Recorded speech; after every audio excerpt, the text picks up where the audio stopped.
Following the disappointing release of Mighty No. 9, a hole was left in the hearts of many Mega Man fans. Fortunately, battery-stable games and Firehose games have succeeded where Concept did not. 20XX delivers a solid platforming adventure with roguelike focus, random levels, and difficult boss battles. 20XX doesn't pride much of its own identity. Instead, it's an entertaining roguelike retro platformer that may try too hard to be like Mega Man, but succeeds in its hectic and fun gameplay. 20XX has players taking control of Nina, an armored girl with a power blaster, or Ace, an armored boy with a saber, to clear out areas on Earth with hostile enemies. The gameplay parallels the core Mega Man and Mega Man X franchises, right down to the opening scene. Nina controls like Mega Man and Ace controls like Zero. Newcomer Hawk is available after completing the game and uses a whip, but compared to Ace, he's much harder to control. Each warrior offers distinct styles of combat, and choosing one over the other has no impact on the story. It's a matter of preference.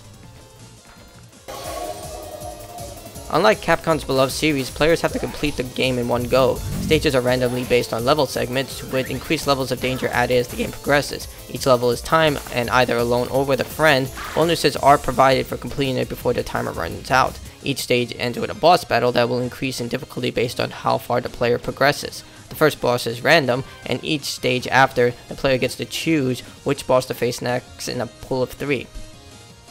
Each boss fight is distinct, requiring specific tactics to defeat. Depending on which order you face each boss, the challenge will increase. Changes to the environment, the boss's behavior, or more obstacles are added based on what level you're facing the boss. This change encourages you to properly decide which boss to fight next, whether you're better suited for fighting this specific boss in the beginning or later on in the game.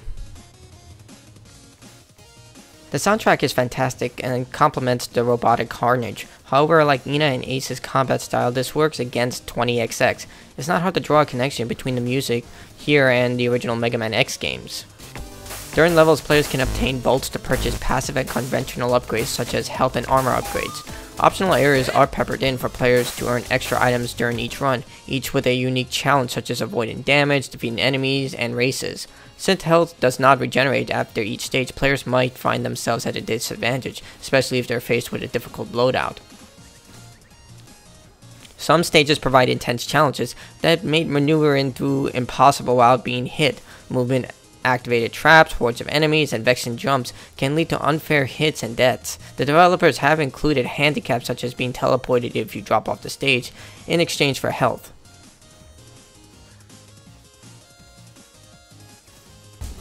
If killed, you start from the beginning, but can purchase upgrades to increase your chances for success. These items include permanent upgrades to single-use items.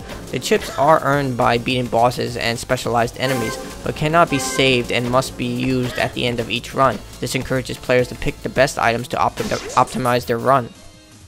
Graphically, 20XX looks amazing. Smooth frame rate, excellent controls, and bright colors create a solid world. The enemies are well designed, with bosses each using unique fighting styles and tactics. Some weapons do more damage to certain bosses, but not significantly enough that you should rely on them. 20XX does have a healthy array of optional weapons linked to specific buttons. Some include an AoE burst, and guided missile, and rapid fire, all of which are linked to the same power source, ensuring that you can't spam these powerful attacks. Since Nina can only shoot standing either left or right directions and Ace lacks range, these weapons offer more variety to the gameplay. Optional challenges are available, including modifiers for the hardest mode. All modes have their own leaderboard to track your score. The issue is that the scores take a notably long time to register, and if you leave too early, they won't card. Fortunately, the game does warn you of this to tell you if your score has already been registered or not.